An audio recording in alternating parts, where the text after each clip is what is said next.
കണ്ണു തുറന്ന് നോക്ക്. അന്തരീക്ഷത്തിന്റെ മട്ടും ഭാവവും മാറുന്ന കാണുന്നില്ലേ?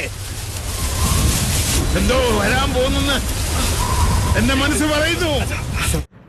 2025 നിങ്ങൾക്കെല്ലാവർക്കും ഒരു നല്ല വർഷമാവട്ടെ എന്ന് ഞാൻ ആശംസിക്കുന്നു. എന്റെ പൊന്നോ വേണ്ട.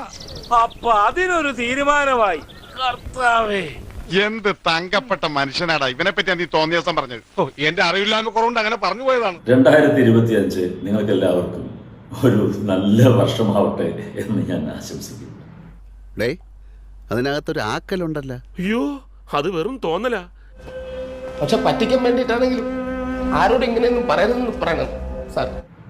Vishu happy new year.